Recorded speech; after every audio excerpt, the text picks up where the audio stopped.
Hey there, I'm Lance and I'm a gamer. And I'm Sam and I'm a non-gamer. And we are Love to Hate, where we try to help gamers find great games to play with non-gamers. And today we're taking a look at Rival Restaurants by Gap Closer Games. Rival Restaurants is a game in which you run a restaurant against your rivals. You are going to be making dishes using different ingredients that you are going to collect in real time. This is a game in which you are going to place your chef in different locations, gathering different types of ingredients, auctioning off ingredients between you and another player when you go to the same location. There's quite a bit of franticness going on in this game, but it all makes sense in the long run. Let us show you how this game works, and then we'll come back and share our thoughts on it as a gamer and non-gamer. All right, I have Rival Restaurants on the table. Let me show you guys how this set collection real-time negotiation game works, in which you are going to be running a restaurant competing against, well, your rivals. In this, you are going to have quite the setup here. There are quite a few pieces, quite a few cards, but trust me, this is actually not a complicated game. This tray right here is actually part of the insert that is going to house all the discarded cards, as well as some of the power-ups that you can purchase. And you've got a dumpster here that's going to hold all of your trash, your garbage tokens. That's pretty cool. I really do enjoy this garbage bin. And you have standees of all the different characters that you could play as throughout the course of this game. You do have a sand timer, as well as some money tokens and some recipe cards, chef cards, and you will select one at the beginning of the game, or it will be dealt to you. Perhaps you are going to be Mortimer Sleesburger, or perhaps Angus Kong. Maybe Gohan Sushido. Phyllis Grubman, and as you can see, each person has their own special player abilities. So you are going to have quite a time playing the different characters here, lots of replayability. So there you go. Anyhow, you will also start the game with a gourmet recipe and a basic recipe, and you will make sure to have one of these, or one of both of these throughout the entire game. So as soon as you complete, say, for instance, fish tacos, you will grab a new gourmet recipe, or perhaps you will be trying to complete margarita pizza. Now, these cards are going to show you the different ingredients that you need in order to complete that. So I need flour, cheese, tomato, and leafy greens. The different colors show you the different types of cards that you need to collect, as there are 6 different stands that you can visit throughout the course of the game. The number of thumbs up are the number of points that you will receive when you complete this, and you are trying to get to 20 points, as is the case shown here on the left of this scale. If you are to 20 points first, then you are the wiener. And while we're looking at the player boards here, they are different for each player, because this is the French dish restaurant, as you can see down here. And whenever this player completes French dishes, they get an extra point. We have Mexican dishes. There are Chinese dishes. We also have Japanese dishes. Vietnamese dishes. There are quite a few player boards here. Korean dishes, American dishes, and lastly, Italian dishes. And as you can see, your scores kept track with the clip here that you add to the left. Now, you're going to unlock different abilities throughout the course of the game, and each of these abilities are different depending on which player board you've received at the beginning of the game. So my player abilities as the Italian restaurant are going to be different from all the others. Now, these areas up here on the top we'll come back to, but they are more player abilities that you can unlock when you spend money at the island, the center space here, and they will allow you to do extra things. Now, how a turn is going to work in this game, all players are also going to have a action selection where you are going to be sending your chef out on the board for that round. You'll be given $300 at the beginning of every round, unless you have these 2 player abilities unlocked, and then you will receive extra money. But then you are going to use your will here to determine where you are sending your chef for that round. Do you want to send them to Carbtastic and purchase some bread items that you might need for your fish tacos, because you need flour here, of course? Or maybe you want to send them to the chop shop here. And so you would turn the wheel like so. You can send them to any one of the 6 locations on the outside of the board, or you might send them to the island. Now, how this works, after you have selected this, you will flip it over and show that you are ready to move. And then when all players have their tokens flipped over to ready move, you'll flip them over, show everyone where you are sending your chef. So I am sending my chef to the island. And once you're there, then you are going to flip over the 1-minute sand timer here. And when that starts, all players are going to select the things they want to buy, and you can barter and trade with all the other players.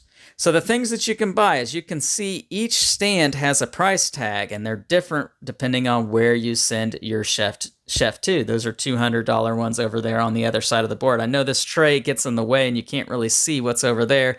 You kind of have to get high up to be able to see it. But if I were to send my chef over here to Vegetable Land, let's say, I would place my chef directly on the card that I want most. I want the scallions more than anything, for instance. And if I'm the only one who has placed my chef on the scallions, no problem. I spend $100 and I get to take the scallions. I could also purchase some of the other cards that are here. If there's no one here that is trying to compete for the same cards that I'm wanting, I could spend another $100 to take the garlic, for instance. But if there were another chef, so let's say this chef were right here, and we both happen to place our chefs on the garlic. Let me get them standing up here. Then we would have to bid for the garlic, and I would have to say, well, I would pay $200 for the garlic. Would you pay $300? And then that person would have to say, well, I would pay $300. Would you pay $400? And this would go on until somebody finally backs out, at which point the garlic is awarded to whoever bid the highest, and then we would continue with our turn. And yes, this is all happening as the sand timer is running out. And when the sand timer runs out, no more actions can happen. So if you did not figure out who won the garlic before the sand timer runs out, too bad.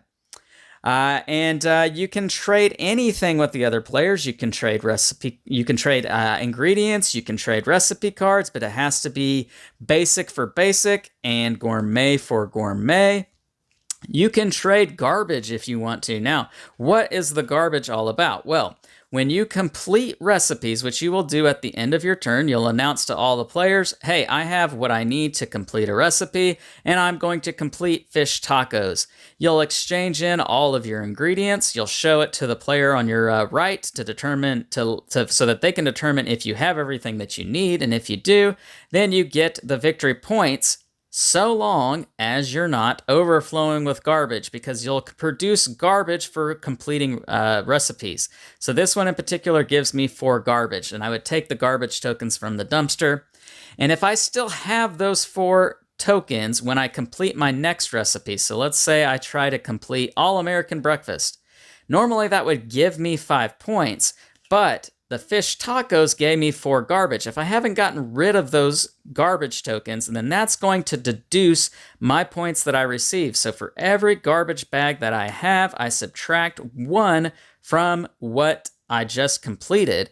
And if I had those 4 garbage tokens, then I would only get 1 point for this All-American Breakfast, which is why you need to go to the island. When you go to the island, sending your chef there, you can do all sorts of things. You can purchase any of these power-ups that you're able to afford. And what those power-ups do, you do have a really nice player aid in this game, by the way. Your abilities that you're unlocking are all detailed right here. So the basic recipe book allows me to draw 4 basic recipes, choose one and discard the others when I am completing a basic recipe and refilling in needing a new one. The gourmet recipe book works the same way except for gourmets. The double cooktop allows you to cook both of your recipes simultaneously because normally you can only complete one at a time. Social media advertising increases your daily income by 100, as does the celebrity endorsement. Now, the other 2 things that you can do, and when you do get these, you just take the clip and you put it on top of your player board, showing that you have unlocked the social media advertising, for instance.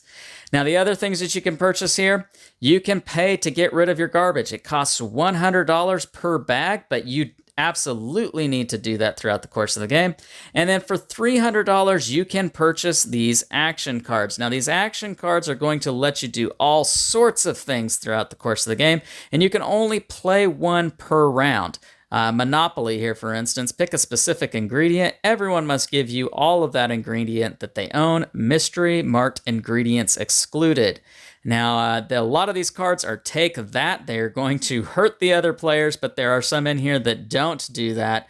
And so you can watch our review portion of the video to get our thoughts on what we think about these action cards. Now, I mentioned the Mystery Mart. That's over here real quick. The Mystery Mart, none of the ingredients found on the recipe cards are going to include these items, but these items, you may want them because they give you extra abilities, such as tofu. It's a meat substitute, and when cooking, you draw one less garbage when you replace a meat with a tofu. There is alien goo. Alien goo, you can use this in place of any ingredient when you cook with it. You've got chocolate, and chocolate can be sold at the island for $500. You must be at the island, so this is a way to make quick money. And then you have wine. Add this to a gourmet recipe to earn an extra thumbs up when you cook with it. Maximum of 1 per recipe. And that's it. So the first player to get to 20 points is the Wiener, as I mentioned. And that is how you play Rival Restaurants. Let's go back up top and share our thoughts on this one. And we're back, and now we're going to share our thoughts on Rival Restaurants from a gamer and non-gamer's perspective while you watch some gameplay footage of a game between Sam and I and one of our friends. So Sam, first impressions, seeing this out on the table, you've got a ton of cards of different food items. You've got trash bags, you've got a dumpster, you've got all sorts of things in this. What were your first impressions seeing it out on the table? I really liked the artwork on it. Yeah. I really liked the presentation of this game. Yeah, it was for very sure. enticing. And really made me want to play it. When I first came across this game, that was the first thing that drew me to it. The way it looks. It has a unique feel to it, unique artwork, and it's appealing. It draws me in. It makes me want to know more about this game. Yeah. And the component quality here is outstanding. The little dumpster that holds the trash bags looks like a dumpster. The tray that holds the cards is great. It holds the clips. The clips work well on the boards. Everything about this game looks and feels great.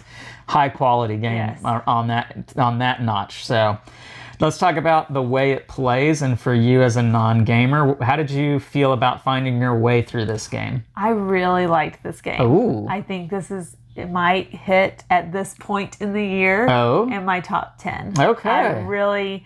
It's a fun game. It's so enjoyable to play. Yeah. And it's not complicated. There's a lot going on, but it's not complicated. But you're making the dishes, and the fact that you get each restaurant has its own little things. I think I was a vegetarian, so I could use any vegetables to replace meat, which was huge.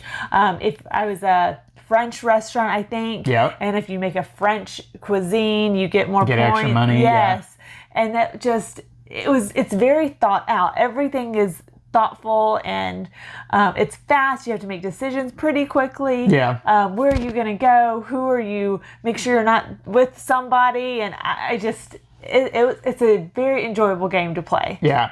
And there's a franticness about it that you feel the entire game, that you are just kind of on the edge of your seat trying to get the things that you need to make something work out, and you're ready to battle the other players if you have to do it. And I really like I like food themed, restaurant themed. We have another game, Consumption. It's a little different. That's more about the health aspect. Yes, but it's a really fun game, and I really enjoy it. There's something about getting those different ingredients and making something, even when it's just a board game, that I really like. Okay. Yeah. All right. So this game is it hits you well, huh? Yes.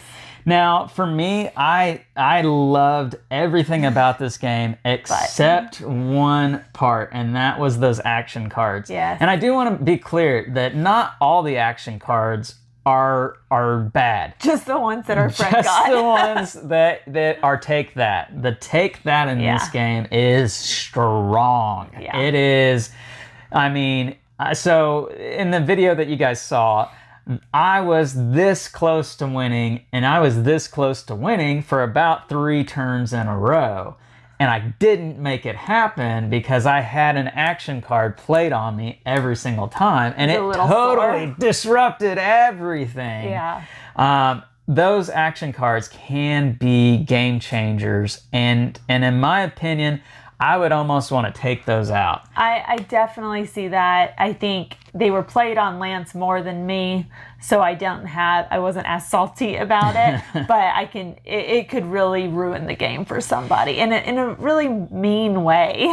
And it is mean. It is totally mean. And that's the theme of the game. You're rival restaurants, and so you're doing mean things back and forth to each other. So it works for the theme. Too much, maybe. Yeah. I think the game would still be super fun without it. It would. So. That's the thing. The game is a blast or even maybe if without they just that. weren't as powerful. Yeah, for sure. Now, you as a non-gamer, I got to ask you, because take that as kind of one of those mechanics that I think a non-gamer, when they would experience it, would be like, "Oh, I'm done. I'm not playing that." I think it was good that we played it with 3 people, because I think Lance got the brunt of most of those, and so as the non-gamer, I didn't get hurt as badly as I could have. If it was a 2-player game and you can only play them against each other, I don't think it would be a very enjoyable game. I do want to make that a point in our video here. The player count, I think, does matter in this game. The higher the player count,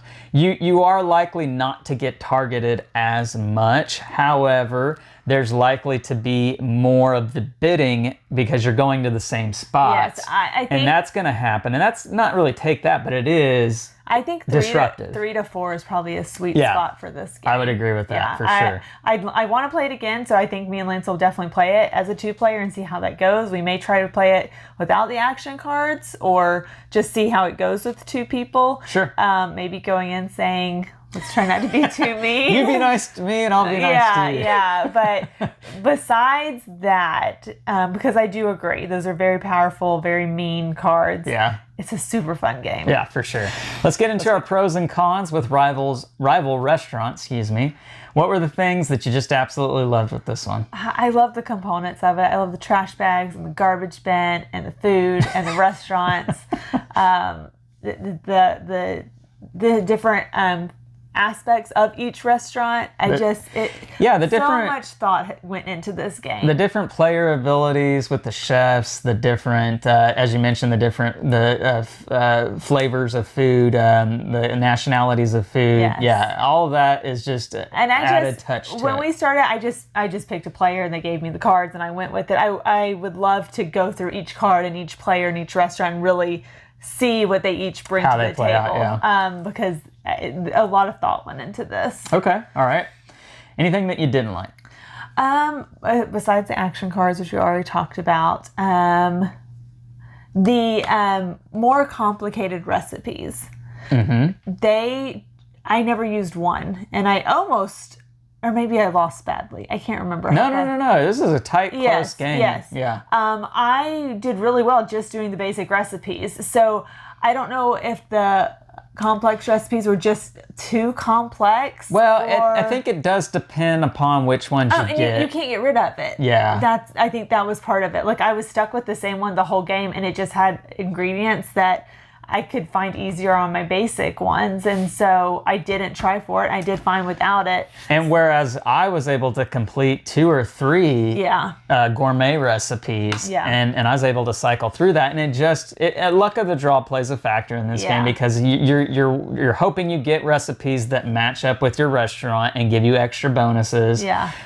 But you're also hoping that you can. The entire game, I did not get one French recipe. Yeah, that was another French thing. restaurant. So there is luck of the draw with this game for sure.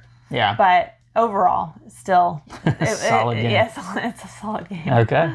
Scale of 1 to 10, love to hate. What do you give rival restaurants? I'm gonna give it an 8.4. Woo, 8.4. I really liked it, and I really would like to play it again. Okay, that's really high. I really enjoyed this one, guys. For me, this game would be maybe even in the 9s had I not experienced the action selection or the action cards going the way they go. And the thing about that is a person can devote their entire strategy, not their entire strategy, but a good part of their strategy to getting those action selection cards and making your night miserable. Which is kind of what happened in that video that you guys saw. That can happen in this game, and when it does happen, unfortunately, it just leaves a sour taste in your mouth. And so because of that, I can't give it as high of a score as I would like to give it. I understand that is just a part of the game, and it works and fits with the theme, but it doesn't change the fact that it tastes bad and it hurts. It probably changes my recommendation for a non-gamer. Yeah. I can handle it. I think a brand new non-gamer, this may not be a good starting point. Yeah. So for me, I'm going to give this game about a 7.9. It is still a very, very good game, a very high game in my book. And quite honestly, I would just play without the action cards. I feel like, or maybe I would pick and choose the ones that aren't so bad or because there were that aren't some take that at all. Were fine. Yeah, and there's some that don't hurt other players at all. They only help you. So I would leave those in. But yeah, that's kind of where I come down on this game. Yeah. So that's our thoughts on Rival Restaurants. It's from Gap Closer Games. Leave some comments down below. Let us know your thoughts on this one. Make sure to like and subscribe and push that bell button so you get notifications of all our new content. I'm Lance. I'm Sam. And we are Love to Hate, where we try to bridge the gap between gamers and non-gamers. We'll catch you next time.